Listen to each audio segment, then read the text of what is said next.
तो आप सभी को पता है भारत जो कि है नदियों का सम्मेलन है।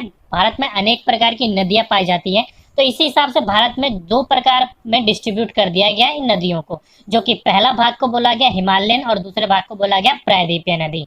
तो हिमालय नदी देखिए वो नदी होती है जो कि हिमालय से निकलती है, तो उसको हिमालय नदी बोला जाता है। और प्रायद्वीपीय नदी वो होती है जो दक्षिण भारत की तरफ निकलती है, उसको प्रायद्वीपीय नदी कहा जाता है। ओके, तो हिमालय देखिए आपको पता भी होगा, जो कि इस तरफ से यहाँ से लेके ये आपकी जो वैलीज है वो हिमालय की ये वाली है। ओके, तो ये तीनों जो वैली है वो आपकी हिमालय में गिनी जाती है। तो यहीं पर एक तिब्बत के इलाके में एक इलाका पड़ता है मानसरोवर। ओके, और एक बात यहाँ पर भी ध्यान रखिएगा, जो भारत को दो भागों में डिस्ट्रीब्यूट करते हैं, यानी कि नदी जो की है वो छोटी नदी जाकर किसी न किसी सागर या बड़ी नदी से जाकर मिलती है। तो यहाँ पर कौन सी हो जाएगी, तो एक तरफ होगी आपकी बंगाल की खाड़ी, तो आप, और एक तरफ होगी आपकी अरब सागर। तो आपको ऐसे याद रखने के लिए क्या करना पड़ेगा, तो देखो आपने यहाँ पर देखा होगा इस तरफ वेस्ट बंगाल पड़ता है, तो वेस्ट बंगाल जिस तरफ है उस तरफ आप याद रख सकते हो बंगाल की खाड़ी है, और इस बाकी दूसरी तरफ अरब सागर है। कई बार मिक्स भी हो जाता है, बंगाल की खाड़ी इधर कर देते हैं बच्चे, अरब की सागर इसलिए इधर कर देते हैं, इसलिए मैंने आपको ट्रिक भी बता दी। ओके, अब बात करते हैं अपने मानसरोवर की, जो कि मैंने बताई थी। यहाँ से एक नदी होते हुए जम्मू कश्मीर से होते हुए बहती हुई पाकिस्तान अफगानिस्तान से होते हुए ये अरब सागर की तरफ गिर जाती है। ओके, ये नदी बोला गया है इस नदी को, जो कि आप जानते भी हो, सिंधु घाटी यानी कि सिंधु नदी बोला जाता है इसको, जो कि मानसरोवर से बहती है, जिसकी लंबाई जो है वो है 3180 किलोमीटर। रखिएगा इसकी लंबाई को भी। ओके, ये नदी जो है ये बहती हुई अरब सागर में जाकर मिल जाती है, और इसकी कुछ सहायक नदियां भी हैं। ओके, जैसे कि पहली होगी आपकी, ऊपर ध्यान रखिएगा जो सीक्वेंस वाइज है, सीक्वेंस वाइज में बता रहा हूँ और उसी को ही आप ध्यान रखिएगा। पहले आपकी सहायक नदी होगी झेलम, दूसरी होगी चिनाब, तीसरी होगी रावी, चौथी होगी आपकी व्यास, और पांचवी होगी आपकी सतलुज। तो इसी लाइन में आप ध्यान रखिएगा। अगर आपसे पूछ सकते हैं प्रश्न कि सिंधु घाटी या सिंधु नदी की सहायक नदियां कौन कौन सी है, क्रम अनुसार लगाइए, तो क्रम उनका यही होगा, झेलम, आपका जो मैंने आपको क्रम बताया, झेलम, चिनाब, रावी, व्यास और सतलुज। तो ये ध्यान रखिएगा इसका क्रम। ओके, और एक आपसे यहाँ से ये पूछा जा सकता है कि सतलुज नदी पर कौन सा बांध बनाया गया है, जो भारत का सबसे ऊंचा बांध है। ध्यान रखिएगा, अगर आपसे ये पूछा जाए भारत का सबसे ऊंचा बांध किस नदी पर है, तो सतलुज नदी पर है, जो कि भांगलवाड़ा बांध कहा जाता है इसको। ओके, तो यही जो बांध है वो सतलुज नदी पर बनाया हुआ है। अब बात कर लेते हैं सिंधु नदी के बारे में। देखिए सिंधु नदी आपको पता भी होगा, सिंधु नदी समझौते के बारे में आपने बहुत सुना होगा, जो कि 1960 में जवाहरलाल नेहरू के समय हुआ था। जो कि आपने देखा होगा, जो सिंधु नदी है वो इंडिया से बहुत कम होकर गुजरती है, ज्यादातर पाकिस्तान में ही है। तो लेकिन जो वो आपके समझौता हुआ था इंडिया पाकिस्तान के बीच में, वो समझौते में उन्होंने ये कहा था कि सिंधु, झेलम और चिनाब, ये जो तीन नदी है, इन तीनों नदी का 80% पानी जो यूज करेगा वो पाकिस्तान यूज करेगा, और 20% पानी इंडिया यूज करेगा। बाकी तीन नदी बच गई आपकी रावी, व्यास और सतलुज। इन तीनों नदी का 80% पानी इंडिया यूज करेगा और 20% पानी पाकिस्तान यूज करेगा, यानी कि बिल्कुल अपोजिट है। तो ये हुआ था सिंधु का जो कि समझौता हुआ था इंडिया पाकिस्तान के बीच में। ओके, अब बात कर लेते हैं कुछ दूसरी नदियों के बारे में। देखिए उत्तराखंड में यहाँ पर गंगोत्री, यहाँ से निकलती है हमारी गंगा, और निकलते हुए बिहार, यूपी, झारखंड की तरफ से बहती हुई चली जाती है आपकी ये बंगाल की खाड़ी में, बांग्लादेश होते हुए। ओके, तो जिसकी हाइट अगर आपसे पूछी जाए कि इंडिया की यानी कि सबसे लंबी नदी कौन सी है, तो इंडिया की सबसे लंबी नदी आपकी यही होगी गंगा, जिसकी लंबाई क्या है 25-25 मीटर। ओके, सॉरी 25-25 किलोमीटर, ये इसकी लंबाई है, ध्यान रखिएगा। ओके, अब बात कर लेते हैं देखिए इसके आगे। तो ये नदी जो जाती है, इसको यहाँ से गंगोत्री से जब निकलती है और ये जाकर जब बांग्लादेश में चली जाती है, तो बांग्लादेश में इसको अलग नाम से जाना जाता है, इस बात को ध्यान रखिएगा। इंडिया में इसे गंगा कहा जाता है और बांग्लादेश में इसको पद्मा बोला जाता है, और जाकर कहाँ मिल जाती है, बंगाल की खाड़ी में। उत्तराखंड के इसी के साइड से एक और नदी निकलती है, जो कि आगे जाके इलाहाबाद, प्रयाग, जो कि मैंने आपको बताया भी था, जो कि गुप्त काल की उस टाइम ये उनका राजधानी बनी थी। तो ये नदी यहाँ से निकलकर प्रयाग, इलाहाबाद में जाकर गंगा के साथ मिल जाती है। ओके, और इसकी जो लंबाई है वो 1310 किलोमीटर है, ध्यान रखिएगा। यमुना, आगे जाकर ये जमुना के साथ मिलकर ये भी, यानी गंगा के साथ मिलकर ये भी जाकर कहाँ पर चली जाती है, वो बंगाल की खाड़ी में। ओके, अब बात करते हैं मानसरोवर। मानसरोवर के पास से, यानी कि जो मैंने आपको बताया था सिंधु नदी निकलती है, वहां से एक और नदी निकलती है जिसको बोला जाता है तिब्बत में सापो, जो कि यहाँ से बहती हुई अरुणाचल प्रदेश से अंदर होती हुई यहाँ से आपकी बांग्लादेश में जाकर बंगाल की खाड़ी में मिल जाती है। जो कि आपको देखिए, ये जो मानसरोवर से जब ये नदी निकलती है, जब इसको बोला जाता है तिब्बत में सापो, जिसकी टोटल लंबाई 2900 किलोमीटर है। ध्यान रखिएगा, 2900 किलोमीटर है। लेकिन ये जो हिस्सा जब अरुणाचल प्रदेश में घुसता है, जब इसको इंडिया में क्या बोला जाता है, ब्रह्मपुत्र। तो ध्यान रखिएगा, इसको तिब्बत में बोला जाता है सापो, इंडिया में घुसने के बाद इसको इंडिया में बोला जाता है ब्रह्मपुत्र। जब इंडिया में ये प्रवेश करती है तो इंडिया में इसका टोटल 915 किलोमीटर का हिस्सा ही आता है। ओके, बाकी सारा हिस्सा कहाँ आ जाता है, वो सापो के अंदर ही रहता है, यानी कि तिब्बत में रहता है। और जब ये भारत से निकल कर बांग्लादेश में जाती है तो बांग्लादेश में इसको अलग नाम से जाना जाता है, जो कि बांग्लादेश में इसको बोला जाता है जमुना। तो ध्यान रखिएगा, इसी नदी का तीनों नाम है। आपको तिब्बत में बोला जाता है सापो, भारत में ब्रह्मपुत्र, और बांग्लादेश में जाकर इसे बोला जाता है जमुना, जिसकी टोटल लंबाई मैंने आपको बता दी 2900 किलोमीटर है, और इंडिया में इसका टोटल 915 किलोमीटर है। ओके, अगर आपसे ये पूछा जाए कि भारत की सबसे चौड़ी नदी कौन सी है, तो आपकी वो ब्रह्मपुत्र ही होगी। ध्यान रखिएगा, सबसे चौड़ी नदी। ओके, तो आंसर क्या आएगा आपका, ब्रह्मपुत्र, जिसको बांग्लादेश में जाने के बाद क्या बोला जाता है, जमुना। तो ये जाकर नदी मिल जाती है किससे, जो कि हमारी इंडिया से जो जा रही थी गंगा, उसी से जाकर ये लास्ट में मिल जाती है। जब ये बाद में जब वहां जाकर मिलती है तो वहां पर जाकर इसको क्या बोला जाता है, बांग्लादेश में मेघना। ध्यान रखिएगा इस नाम को। जब गंगा निकलकर बांग्लादेश में जाती है तो गंगा को बोला जाता है पद्मा, और जब ये जो सापो निकलकर इंडिया में आती है उसे ब्रह्मपुत्र, इंडिया से निकलकर जब जाती है बांग्लादेश में तो जमुना। और जमुना यानी कि ये नदी और गंगा नदी जब दोनों मिलती है, उस मिलने को बोला जाता है मेघना, यानी कि मिलने के बाद उसको बोला जाता है मेघना। ओके, और ये दोनों मिलकर बांग्लादेश में, जो कि बंगाल की खाड़ी में जाकर गिरती है, तो वहां पर एक बड़े डेल्टा का निर्माण करती है, जो कि डेल्टा आपने सुना भी होगा, सुंदरबन डेल्टा। तो ये सबसे बड़ा डेल्टा है वर्ल्ड का, जो कि सुंदरबन डेल्टा है, बांग्लादेश और इंडिया के हिस्से में आता है। ओके, तो ये होगी आपकी टोटल आपकी ऊपर हिमालयन नदी के बारे में।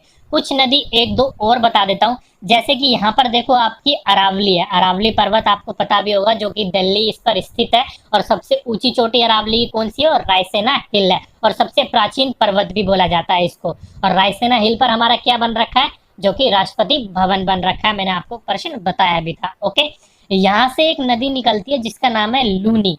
ध्यान रखें, इससे एक क्वेश्चन पूछा जाता है, ये लूनी नदी जब निकलती है, ये ना ही किसी बड़े सागर में जाकर मिलती है, ना ही बड़े किसी नदी में जाकर मिलती है। ओके, ये कच्छ के तल में जाकर लुप्त हो जाती है। ध्यान रखिएगा, आपसे एक प्रश्न यहाँ से ये बन सकता है कि कच्छ के तल में जाकर कौन सी नदी लुप्त हो जाती है, तो वो लूनी नदी है। ध्यान रखिएगा। ओके, ये होगी आपकी सारी ऊपर हिमालयन नदी के बारे में बात। ओके, अब मैंने आपको जो बताया गंगा की सहायक नदी कौन सी है, जमुना। और इसके अलावा बहुत और भी सहायक नदियां हैं, जैसे कि आपके यहाँ पर जो कि ये यमुना, ये गंगा की, जैसे कि आपकी शोक नदी होगी बिहार की, जो कि मैंने आपको बताया था, कोसी। ऐसे करके छोटी मोटी नदियां बहुत है, इस तरह से मिलती हैं, लेकिन उसके बारे में इतने प्रश्न नहीं पूछे जाते। जो मेन थी वो मैंने आपको बता दी।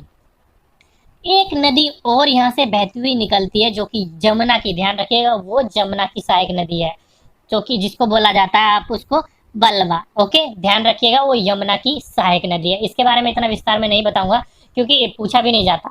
अब बात कर लेते हैं हम प्रायद्वीपीय नदियों के बारे में, जो कि नीचे है। सबसे पहले नदी हम बात करेंगे उन 3 नदियों के बारे में, जो कि यहाँ पर एक राज्य पड़ता है छत्तीसगढ़। वहां पर एक जगह का नाम है अमरकंटक। वहां से 3 नदियां होकर तीनों दिशाओं में बहती है, जो कि एक बहती है आपकी पश्चिम की ओर, एक बहती है आपकी उत्तर की ओर, एक बहती है आपकी दक्षिण की ओर। तो पहले बात कर लेते हैं जो कि उत्तर की ओर बहकर आपकी गंगा में जाकर मिल जाती है, जिस नदी का नाम है सोन नदी।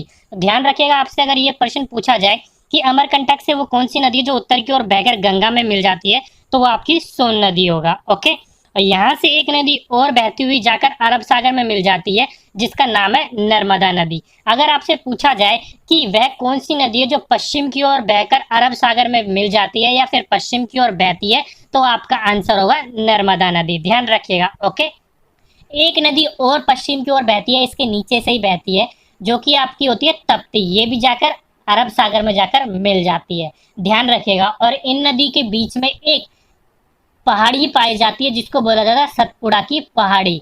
तो आपसे अगर पूछा जाए सतपुड़ा की पहाड़ी के इर्द आसपास कौन सी नदी बहती है, तो आपसे ऑप्शन में देगा नर्मदा और तप्ती। तो ध्यान रखिएगा, ये नर्मदा और तप्ती जो दोनों है अरब सागर में जाकर मिल जाती है और पश्चिम की तरफ होकर बहती है।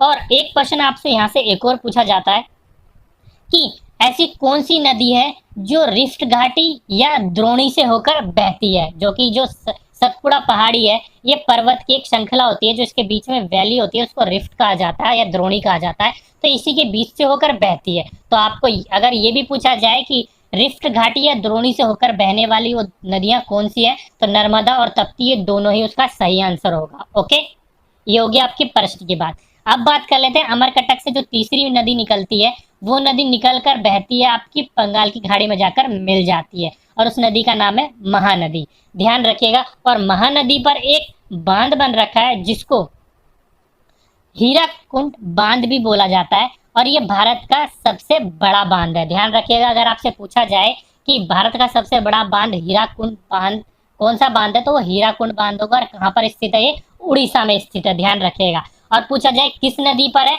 तो महानदी पर है। तो तीनों प्रश्न के जवाब मैंने आपको दे दिए, आपको तीनों में से कुछ भी पूछे तो उसका आंसर ध्यान से दीजिएगा। ओके, यहीं से इसके नीचे एक थोड़ी सी एक नदी और बहती हुई यहाँ से बहती हुई है ताप्ती के नीचे, जो कि आपकी गोदावरी है और जाकर मिल जाती है बंगाल की खाड़ी में, जो कि जिसकी लंबाई है 14 से 65 किलोमीटर। ध्यान रखिएगा, अगर आपसे पूछा जाए कि भारत की दूसरी सबसे लंबी नदी कौन सी है या बड़ी नदी कौन सी है, तो भारत की दूसरी सबसे बड़ी नदी है वो आपकी गोदावरी, जिसकी लंबाई है 1465 किलोमीटर। ध्यान रखिएगा इस क्वेश्चन को। ओके, और आपसे ये पूछा जाए कि दक्षिण भारत की सबसे बड़ी नदी कौन सी है, तो उसका आंसर भी यही होगा, गोदावरी। तीसरा क्वेश्चन आपका तीसरी नदी यानी कि नेक्स्ट नदी जो कि है प्रायद्वीपीय की, वो आपकी यहाँ कर्नाटक से होकर बहती हुई जाकर मिल जाती है आपकी बंगाल की खाड़ी में, जिसको बोला जाता है कृष्णा नदी। ये भारत की तीसरी सबसे बड़ी नदी है जिसकी लंबाई 1400 किलोमीटर है। ध्यान रखिएगा इस क्वेश्चन को भी। और ये कहाँ पर जाकर मिल जाती है, ये मिल जाती है आपकी या इस तरफ बंगाल की खाड़ी में जाकर मिल जाती है, इसको बोलते हैं कृष्णा नदी। और एक क्वेश्चन कृष्णा नदी से आपसे ये भी पूछा जा सकता है, क्योंकि कृष्णा नदी पर एक डैम बना हुआ है, यानी कि बांध बना हुआ है, जिसको बोला जाता है नागा अर्जुन सागर बांध।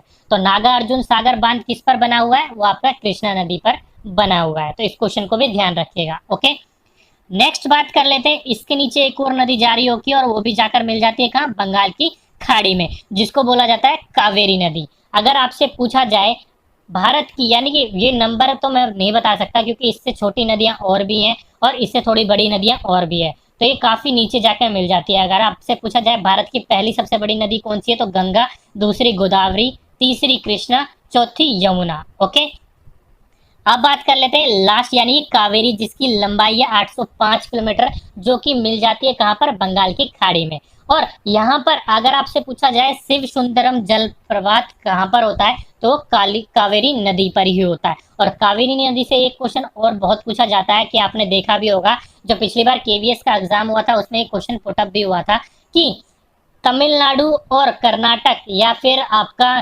कावेरी नदी विवाद किन दो राज्यों के बीच में है। तो तमिल ये नदी जो बहती है कर्नाटक और तमिलनाडु से होकर बहती है, तो ये कावेरी नदी से जो भी प्रश्न आएगा या कोई भी विवाद आएगा तो तमिलनाडु और कर्नाटक के बीच में दोनों विवाद चल रहे हैं। ओके, अगर आपसे प्रश्न ये आ जाए कि कावेरी नदी के विवाद में कौन से दो राज्य घिरे हुए हैं, तो आपका आंसर यही होगा, तमिलनाडु और कर्नाटक। ओके, तो ये कुछ भारत की नदियां थी, जो कि प्रमुख नदियां आपको मैंने सारी बता दी हैं, जो कि किस तरफ बहती है और क्या क्या होकर बहती है, वो सारे इंपॉर्टेंट आज मैंने इस क्वेश्चन में आपको बता दिए। और एक इंपॉर्टेंट और क्वेश्चन है, अगर आपसे पूछा जाए कि वह कौन सा पर्वत है जो कि जल विभाजक का कार्य करता है, तो मैंने आपको जो बताया था अरावली पर्वत, जहाँ से लूनी निकलती है, अरावली पर्वत ही है जो जल विभाजक का कार्य करता है। ओके, अगर आपसे प्रश्न में पूछा जाए वह कौन सा पर्वत है जो जल विभाजक का कार्य करता है, तो वो अरावली पर्वत है। तो इस क्वेश्चन को भी ध्यान रखिएगा, ये इंपॉर्टेंट क्वेश्चन है। ओके, और दोस्तों कुछ बंदरगाह भी है आपके पूरब और पश्चिम के तट पर, जो कि कुछ मैनमेड है और कुछ प्राकृतिक रूप से बने हुए हैं। अगर आप चाहते हैं कि मैं उसकी भी वीडियो बनाऊं तो नीचे कमेंट बॉक्स में जरूर लिख के बताइएगा, मैं उसके बारे में भी आपको वीडियो बनाकर दे दूंगा। ओके, तो दोस्तों आज की वीडियो में बस इतना ही। आपको अगर ये वीडियो अच्छी लगी तो नीचे जाके वीडियो को लाइक करना ना भूलिएगा। अगर आपके मन में इस वीडियो के रिगार्डिंग कोई भी सुझाव है, कोई भी डाउट हो तो नीचे कमेंट बॉक्स में लिखिएगा, मैं आपका रिप्लाई जरूर करूंगा। और आपने इस चैनल को अब तक सब्सक्राइब नहीं करा तो जल्दी से सब्सक्राइब कर लीजिए, क्योंकि मैं आपको ऐसी इन्फॉर्मेशन वाली वीडियोस लाता रहता हूँ। तो आपसे फिर मुलाकात होगी नेक्स्ट वीडियो में। जब तक के लिए जय हिंद, जय भारत।